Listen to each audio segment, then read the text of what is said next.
Lanjut ke video. Om Swastiastu. Selamat pagi Bapak.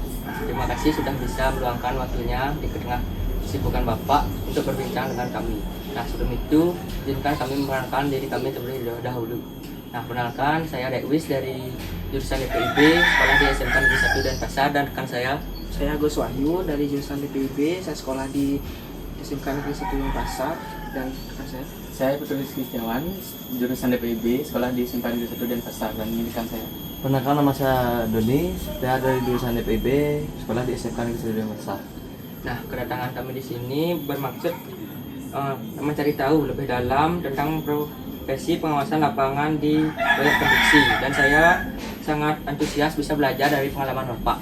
Nah, sebelum itu bisa perkenalkan nama Bapak dan profesi sebagai apa? Oke, terima kasih adik-adik. Jadi, saya perkenalkan diri, nama saya Iwayan Dharma. Kebetulan saya menempuh jurusan di bidang keteknikan. Jadi saya lulus sebagai sarjana teknik sipil tahun 2004. Untuk saat ini saya bekerja di bidang pengawasan dan konsultan kegiatan konstruksi, terutama di Bina Marga dan Cipta Karya. Mungkin itu yang dapat saya sampaikan untuk tugas dan tanggung jawab sebagai seorang pengawas itu adalah dimana kita sebagai seorang pengawas lapangan atau supervisor. Di sini mungkin yang menjadi pertanyaan adik itu tadi adalah posisi Bapak sekarang di pengawasan itu adalah saya sebagai team leader, supervision engineer atau team leader. Jadi saya memimpin mengorganisasi semua tim pengawas yang ada di lapangan, yang tentunya saya dibantu oleh beberapa rekan pengawas juga di lapangan. Saya sebagai koordinator yang mengkoordinir semua tim pengawas itu. Oke, itu ya. Pak, untuk pertanyaan pertama yaitu, nah kan kami sering sebagai orang awam kami sering mendengar istilah pengawas lapangan atau set supervisor. Boleh jelaskan secara singkat mungkin Pak, apa tugas utama sehari-hari Bapak di proyek? Mungkin tadi sudah saya sampaikan terkait tugas dan tanggung jawab seorang supervisor engineer atau SE ya. Tadi itu disampaikan adalah sebagai pengontrol dalam kegiatan konstruksi yang kita laksanakan di lapangan, baik secara maintenance daripada pengorganisasian organisasi itu sendiri, ataupun terkait juga dengan yang namanya adalah di sana itu ada gambar rencana, ada di RAB-nya, ada nantinya terkait perubahan desain, ada nantinya terkait perubahan adendum volume kegiatan yang harus kita maintain dari awal sampai pekerjaan tersebut terselesaikan 100% diterima oleh pemilik yang penyedia jasanya. Gitu. Oke Pak, terima kasih. Nah, lanjut pertanyaan kedua, yaitu di sebuah proyek posisi pengawas itu berada di antara kontraktor, pelaksana, dan mandor atau tukang. Nah, bagaimana cara Bapak menjembatani komunikasi antara kedua pihak tersebut agar tidak terjadi miskomunikasi? Terima kasih. Jadi tugas kita di lapangan sebagai seorang supervisor atau pengawas lapangan atau supervisor engineer adalah ditugaskan dari owner, yaitu penyedia jasa, yang tentunya kalau di Bina Marga kita bekerja sama dengan pimpinan proyek yang namanya PPK. Di situ kita sebagai seorang konsultan pengawas itu adalah sebagai partner di bidang pengawasan pelaksanaan, juga sebagai desain perencanaannya. Terus selanjutnya ada yang di kegiatan tersebut adalah kita ada 3 di sini adalah pelaksana kegiatan atau kontraktor yang namanya itu adalah suatu kesatuan triangle yang disilahkan dalam satu kegiatan, di mana kita di sana itu berkolaborasi dan saling menjembatani. Jadi kita tidak ada istilah sebagai apa namanya, yang istilahnya yang ada di atas sama yang bawah, tidak ada. Di situ adalah satu kesatuan dalam kegiatan kita, di mana kita dari seorang pengawas, dari penyedia jasa sampai seorang penyedia jasa itu berkolaborasi dalam kegiatan tersebut untuk menyelesaikan kegiatan suatu proyek dari awal kegiatan sampai di akhir kegiatan yang dinamakan serah terima kegiatan. Terima kasih akan diberikan oleh teman saya. Oke Pak, yang ketiga, apakah Bapak langsung memulai karir sebagai pengawas atau boleh diceritakan sedikit perjalanan karir Bapak hingga bisa menempati posisi? Terima kasih Adit. Sebelumnya mungkin pertanyaan tadi cukup prinsip ya bagi kita seorang yang menekuni di bidang konstruksi ya. Di awal mungkin saya dulunya adalah tamat SMA ya. Jadi tidak seperti adik-adik ini yang langsung mengenyam pendidikan di STM, lebih menjurus. Jadi kalau saya Bapak di sini dulu sekolahnya di SMA. Habis itu baru memulai dari kegiatan, artinya menekuni dunia konstruksi ini, masuk ke kuliah di Fakultas Teknik. Kebetulan yang Bapak dalami adalah Fakultas Teknik Sipil. Jadi berkuliah di Teknik Sipil tentunya ada berapa bidang ilmu yang ditekuni, termasuk juga di sana adalah desain gambar ya. Desain gambar, perencanaan RAB itu sudah menjadi pelajaran di dunia teknik sipil. Seperti adik ini kan belajarnya di desain dan gambar ya, jadi tidak ke RAB. Jadi nantinya tentunya juga bisa belajar terkait RAB tersebut. Terus itu setelah berkuliah sekitar ya kurang lebih, yang namanya kita kuliah itu adalah motivasi, semangat dan berjuang tanpa harus melihat kanan kiri. Ya kita harus fokus pada apa yang kita mau capai biar itu tercapai. Jadi kebetulan Bapak atau saya menamatkan pendidikan selama 5 tahun. Jadi kuliahnya di 2007, tamat 2004. Jadi sudah mencapai gelar sarjana teknik. Jadi di situ mulai mengembangkan karir. Jadi istilahnya kita mulai mengenyam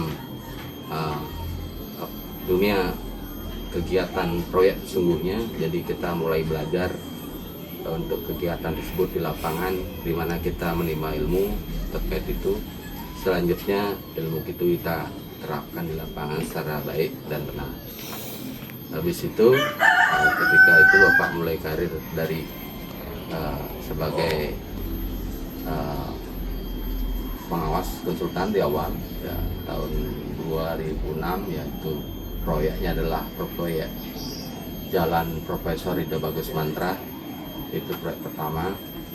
Setelah itu karena dunia pengawasan waktu itu agak sulit, jadi kebetulan Bapak memutuskan diri untuk terjun ke dunia kontraktor atau penyedia jasa. Kontraktor di sini sempat bekerja di PT Tunas Jaya Sanur sampai 2011. Setelah itu memutuskan untuk meninggalkan dunia konstruksi karena secara prinsip mungkin kita sudah dapat ilmu ya di sana ya. Jadi ilmu sudah kita dapatkan. Jadi setidaknya kita ingin waktu kita lebih bebas lah sedikit. Itu jadinya ingin ke dunia pengawasan atau konsultan dan pertanian sekarang yang Bapak lakukan untuk beberapa proyek yang mungkin untuk kawasan di Bali yang sudah Bapak pernah awasi itu banyak sekali itu proyek jalan itu mungkin sudah seluruh Bali untuk proyek jalan, untuk pengawasan jembatan mungkin salah satunya jembatan itu di sini di Sangeh, jembatan Bukat Penet. Untuk mungkin yang lain itu yang saya bilang mungkin ada proyek di tol di Banoa, di Pelindo itu perluasan dermaga, juga pernah masuk ke ini apa namanya bandara, cuman mungkin karena kondisi saat itu agak kurang nyaman jadinya memutuskan tidak melanjutkan di bandara. Yang terakhir mungkin Bapak pengenjang pekerjaan itu adalah pengawasan proyek tol Jagat Kerti Bali yang di ruasnya itu adalah Gilimanuk Manoy, yang mungkin sekarang ini masih dalam program pendanaan jadi tidak lanjut. Mungkin itu yang dapat diceritakan dari karir Bapak. Terima kasih. Terima kasih Pak. Yang keempat, tugas pengawas kan memastikan hasil pekerjaan sesuai rencana. Dalam praktiknya, apa saja yang Bapak perhatikan pertama kali saat memeriksa hasil kerja di lapangan? Terima kasih. Tentunya tugas pokok dari seorang pengawas itu adalah memastikan semua tahapan pelaksanaan kegiatan di lapangan itu benar dan sesuai dengan spesifikasi teknis. Itu spesifikasi teknis itu adalah menjadi suatu acuan khusus yang tidak boleh kita langgar. Termasuk juga nanti ada yang namanya desain perencanaan itu. Jadi kalau pelaksanaan itu berjalan, jadi kegiatan itu akan berjalan, biasanya diawali dulu dengan suatu rapat yang namanya PCM, First Contraction Meeting. Jadi proyek awal itu diawalnya rapat. Di sini dihadiri oleh penyedia jasa, oleh pengguna jasa, dan konsultan pengawas. Jadi di kesepakatan kalau bisa di awal itu di-maintain dulu seminimal mungkin bahwa nanti tidak ada hal-hal yang di luar konteks daripada kegiatan itu berlangsung, bisa kita kondisikan. Setelah itu proyek itu akan berjalan. Tentunya di dalam tahapan pelaksanaan itu adalah biaya mutu waktu. Kalau ada istilahnya BMW, kita pakai biaya mutu waktu, itu BMW juga ya, bukan mobil ya. BMW itu biaya mutu waktu. Jadi manage seorang kita di dalam kegiatan itu adalah bagaimana kita mengingat biayanya. Biaya itu adalah suatu patok anggaran yang tidak boleh dilanggar atau melebihi. Terus itu mutu itu adalah bagaimana kita menjaga kualitas daripada pekerjaan itu berjalan baik dan sesuai dengan spesifikasi yang harus kita patuhi dalam kontrak. Yang ketiga adalah waktu. Jadi waktu itu penting. Ya, pekerjaan itu berjalan dari awal sampai akhir itu dengan waktu yang ada di kontrak itu tidak boleh melewati masa kontrak tersebut. Mungkin itu deh secara singkat dulu. Pasti pernah ada situasi di mana hasil pekerjaan tidak sesuai gambar atau spesifikasi. Bagaimana sikap Bapak ketika menemukan hal tersebut? Mungkin ada pengalaman yang bisa dibagikan. Terima kasih, Dek. Pertanyaannya cukup ini apa namanya itu spesifik ya dengan dalamnya. Yang tadi itu terkait pengalaman terkait kesalahan ya, atau yang namanya perbedaan antara spesifikasi teknis dengan gambar rencana. Biasanya kalau di kegiatan kita di lapangan di pengawasan itu, jika ada yang namanya spesifikasi teknis ataupun gambar rencana yang tidak sesuai dengan kondisi atau kegiatan di lapangan, harus adanya suatu penyesuaian. Biasa dilakukan dengan justifikasi teknis. Jadi justifikasi teknis ini dimaksudkan untuk memenuhi ketentuan, di mana kalau misalnya gambar itu tidak sesuai, kita bisa lakukan suatu perencanaan review atau perencanaan desain ulang. Review di sini dimaksud bukan secara keseluruhan desain, tapi mungkin beberapa hal yang perlu ada penyesuaian desain harus kita sesuaikan dengan lapangan. Jadinya nantinya apa yang menjadi tujuan dari kegiatan itu bisa terlaksana dengan baik sesuai dengan desainnya, tidak mengalami satu permasalahan.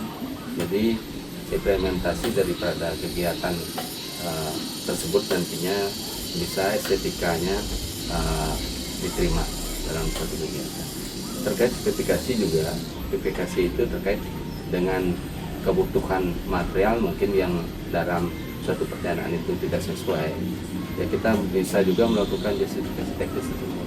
Justifikasi teknis tersebut tentunya kita harus menyesuaikan dengan terkait dengan anggaran juga, gimana kita mengubah suatu misalnya material tersebut biar bisa menyesuaikan dengan kondisi, dengan kebutuhan di lapangan itu, tapi dengan anggaran yang ada itu harus juga kita pikirkan, karena yang namanya kontrak di anggaran itu tidak akan mengalami perubahan. Yang bisa dilakukan perubahan adalah penyesuaian terhadap kuantitas volume, penyesuaian terhadap gambar, dan tentunya di sana adalah terkait juga nantinya adalah spesifikasi teknis secara keseluruhan itu harus kita penuhi. Pertanyaan ke-6, bagaimana cara Bapak menyikapi jika ada tukang atau pekerja lapangan yang mungkin kurang teliti atau lambat dalam bekerja, namun ingin tetap menjaga suasana tetap kondusif? Biasanya kalau kita di lapangan itu tentunya kita yang menamakan namanya pekerja. Kalau pekerja, kalau proyek banyak itu adalah arti menggunakan tenaga kerja yang banyak sekali, itu sering dinamakan dengan manpower. Jadi manpower itu adalah kebutuhan penting dalam kegiatan dimanapun kita merencanakan atau melaksanakan satu kegiatan tanpa adanya pekerja. Pekerja ini adalah statusnya adalah terampil dalam arti sesuai dengan keahliannya yang dia miliki, itu bekerja di kegiatan kita untuk bisa menyelesaikan kegiatan. Jadi menarik tadi yang dibahas adalah gimana kalau misalnya pekerja itu yang kita ajak dikerja di lapangan itu tidak terampil. Jadi kalau tidak terampil tentunya mungkin ada di tenaga kerja itu yang tentunya mungkin di awal dia membilang bisa bekerja di bidang misalnya ya anggaplah steel Bali gitu ya, mungkin kurang terampil, dia kurang bisa, jadi tidak sesuai dengan ekspektasi sebagai tenaga yang cakap. Tentunya kita harus tentunya memberikan suatu arahan yang meminta kepada tenaga kerja tersebut atau terkait dengan kepala tukangnya untuk memberikan suatu tetap mengkondisikan tukang itu tetap bisa bekerja. Jadi kita tidak berhentikan, tapi tukang itu kita bina. Bina itu dimaksudnya adalah memberikan suatu pelajaran, memberikan suatu arahan, memberikan suatu teori gimana dia bisa bekerja dengan apa yang menjadi harapan kepada pekerjaan tersebut, harus bisa tercapai hasil dengan sebaik mungkin. Oke, terima kasih. Ini Pak, pertanyaan 7. Menurut Bapak, liability, kemampuan atau sifat yang paling penting yang harus dimiliki seseorang pengawas lapangan agar pekerjaan efektif dan dihormati oleh rekan kerja? Kalau apa yang menjadi penting seorang pengawas itu adalah integritas. Integritas itu adalah suatu pribadi jati diri. Jadi kita dimanapun harus punya pribadi dan jati diri yang tentunya sesuai dengan pribadi yang baik. Jadi kita harus bertanggung jawab sama sifat kita sebagai seorang dimanapun kita bekerja, termasuk dunia profesi adalah kita harus punya integritas yang tinggi, sifat jujur ya, terutama itu bekerja keras, tidak pantang menyerah gitu. Apalagi kita bergelut di dunia profesi yang notabene adalah tidak kenal waktu. Jadi kita harus bisa membina hubungan dengan sesama pekerja atau dengan sesama teman. Jadi kita harus sering berkomunikasi dalam konteks komunikasi terkait kegiatan dengan hal yang positif.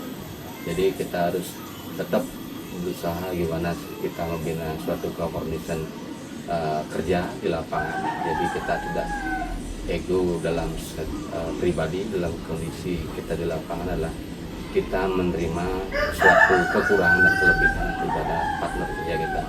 Jadi kita bekerja di lapangan itu adalah suatu tim, jadi teamwork yang bekerja untuk menyukseskan suatu kegiatan. Jadi kita harus bersatu kuat, saling membantu. Jadi kita harus bisa juga memahami karakter teman-teman kita. Jadi kita kalau bisa merasa pintar, bisa bidang, jangan terlalu ego. Jadi kita biasa, kita punya kelebihan, kita punya kekurangan. Jadi itu dipahami dua, kita itu di sana adalah partner kolaborasi untuk menyelesaikan suatu kegiatan. Lebih baik kita saling bantu-membantu, jadi dengan teman untuk menyelesaikan suatu kegiatan. Pertanyaan ke-8.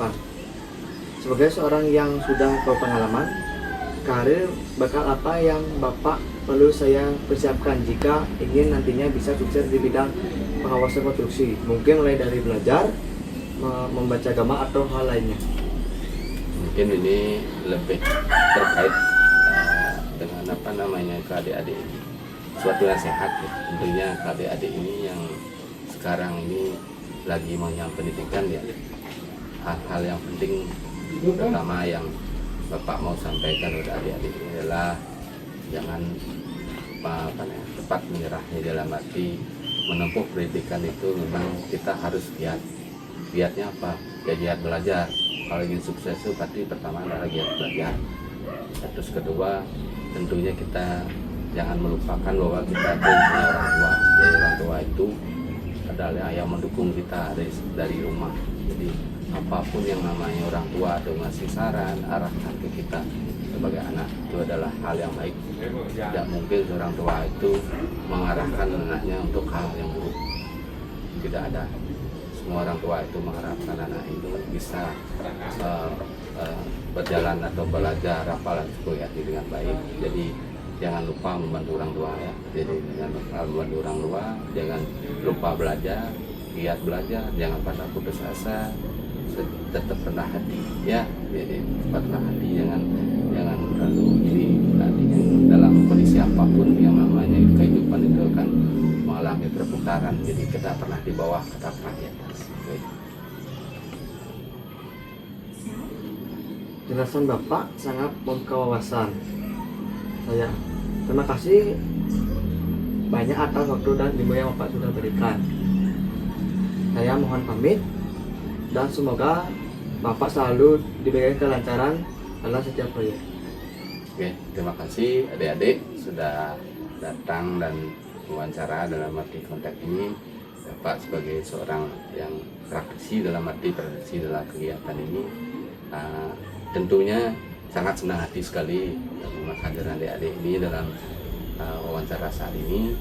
Tentunya Bapak juga punya teman-teman yang banyak ya di bidang ini. Jadi suatu saat mungkin adik membutuhkan bantuan ya, membutuhkan bantuan apa yang namanya sifat yang mungkin Bapak bisa bantu di suatu kemudian hari. Bapak akan siap membantu, dan Bapak juga punya teman yang tentunya sebagai pengajar di SMK Negeri 1 Denpasar ya, mungkin Bapak akan tetap berkoordinasi dengan teman-teman Bapak yang sebagai guru di sana. Tentunya harapan Bapak adalah gimana bisa ke depannya sumber, artinya kualitas dari anak-anak didik akan lebih meningkat. Dalam artinya adalah gimana kita menerapkan suatu disiplin kepada anaknya. Tentunya disiplin sana sudah sangat ketat sekali.